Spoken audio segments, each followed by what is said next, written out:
गर्मी में अमीर व गरीब बहू का ब्यूटी पार्लर। उत्तर प्रदेश के एक छोटे से कस्बे ब्रिजपुर की बात है। यहाँ एक संयुक्त परिवार रहता था। शारदा देवी का घर। उम्र लगभग 60 के आसपास, पर अनुभव और व्यवहार में आज भी किसी प्रधान महिला से कम नहीं। उनके 2 बेटे थे, बड़ा बेटा आकाश और छोटा बेटा सुरेश। आकाश की पत्नी थी अमृता, एक मॉडर्न शहर की लड़की, पढ़ी लिखी, फैशन डिजाइनिंग में डिप्लोमा किए हुए, इंस्टाग्राम इन्फ्लुएंसर। छोटे बेटे सुरेश की पत्नी थी लाली, गांव की सीधी सादी लड़की, पर अपने गुणों से भरी हुई। पढ़ाई भले ही सिर्फ 10वीं तक की हो, पर हर काम में निपुण। मार्च खत्म होते होते गर्मी ने अपना रूप दिखाना शुरू कर दिया था। बिजली की कटौती, पसीना, तपती छतें, सब कुछ झुलसा देने वाला मौसम आ चुका था। अमृता ने तुरंत अपने कमरे में 2 टन का नया एसी लगवाया, फ्रिज में ग्लो फेस मास्क भर दिए और पसीना आते ही फेस मिस्ट स्प्रे करने लगी। दूसरी ओर लाली अब भी मिट्टी के घड़े का पानी पीती, तुलसी के पत्ते चबाती और छत पर सूखने वाले नीम के पत्तों से उपटन तैयार करती। गर्मी उसके लिए दुश्मन नहीं, उसका साथी थी। वह जानती थी कि गर्मी में शरीर से निकलता पसीना त्वचा की सफाई का प्राकृतिक तरीका होता है। शहर की तर्ज पर अमृता ने घर के एक हिस्से में glow and glitter beauty studio नामक पार्लर खोल दिया। एसी, साउंड, म्यूजिक, सुगंधित मोमबत्तियां और महंगे इंपोर्टेड ब्यूटी प्रोडक्ट्स जैसे लोरियाल, क्लिनिक, शिसीडो और ओरिफ्लेम। उसका मकसद था गांव की औरतों को शहर जैसी सेवा देना और पैसे कमाना। पहले कुछ दिन महिलाएं आकर्षित भी हुईं। चमकते चेहरे, रंगीन ब्रोशर और अमृता की अंग्रेजी टोन ने सबको प्रभावित किया। उधर लाली का पार्लर कुछ अलग था। न उसका नाम था, न बोर्ड, बस आंगन में पीपल और नीम की छांव, मिट्टी के चूल्हे के पास बैठी महिलाएं और लकड़ी के छोटे बेंच पर बैठकर एक दूसरे के चेहरे पर उपटन लगाती और हंसी ठिठोली करती।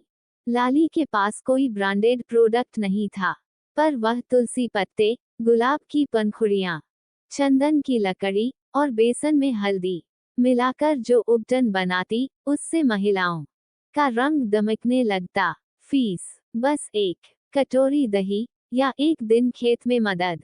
जब शारदा देवी ने देखा कि दोनों बहुएं अलग अलग रास्ते पर चल रही हैं, तो उन्होंने एक दिन बैठक बुलवाई। उन्होंने कहा, अब गर्मी शुरू हो चुकी है, गांव की औरतों की शादियों का सीजन भी। मैं चाहती हूँ कि तुम दोनों बहुएं एक ब्यूटी कॉन्टेस्ट करो। जो बहू गांव की 5 औरतों को सबसे सुंदर बना देगी, वही ब्यूटी क्वीन मानी जाएगी और उसकी दुकान को पंचायत भवन से मदद भी मिलेगी। अमृता हंसी, मेरे सामने लाली क्या टिकेगी, उसके पास तो फेस वॉश तक नहीं है। लाली मुस्कराई, दीदी, जो चीजें हम खेत में उगाते हैं, वही असली सौंदर्य देती हैं। अमृता ने गांव की 5 सबसे हाई प्रोफाइल औरतों को चुना, प्रधान की बेटी, सरपंच की भांजी और कोचिंग चलाने वाली शिक्षिका। सभी को महंगे facial, bleach, hair spa, threading की सेवाएं दी गईं।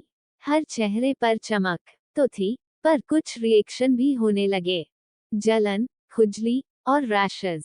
लाली ने चुनी खेत में काम करने वाली मजदूरन, सब्जी बेचने वाली सुमन, दूध वाली गीता और चौकीदार की पत्नी। सबको उपटन लगाकर घर में नीम का पानी उबालकर भाप दी। मेहंदी भी लगाई, काजल खुद पीसकर लगाया और हाथों में फूलों से बने चूड़ी जैसे गहने पहनाए। पूरा गांव पंचायत भवन में इकट्ठा हुआ। दोनों बहुएं मंच पर आईं और उनके द्वारा तैयार की गई महिलाएं एक एक करके चलीं। अमृता की टीम चमकती, पर थोड़ी बनावटी। चेहरे पर मेकअप की परतें, मुस्कान तो थी, पर आंखों में थकान।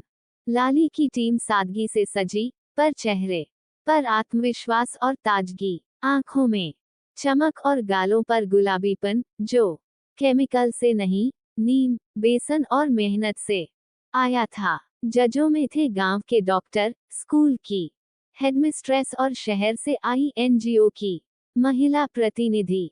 उन्होंने सर्वसम्मति से लाली को विजेता चुना और कहा, यह असली सुंदरता है जो प्रकृति से जुड़ी हो और हर तबके की महिला ले सके। हार से अमृता टूट गई थी, पर उसने अपनी सास शारदा देवी से बात की। माँ, मुझसे गलती हो गई। मैं दिखावे में उलझ गई। मुझे भी लाली से सीखना है। शारदा देवी ने सिर पर हाथ रखा और कहा, शिक्षा वही है जो दिल से सीखी जाए। अब तुम दोनों मिलकर चलाओ ब्यूटी सेंटर। गांव और शहर दोनों की औरतें आकर सीखें।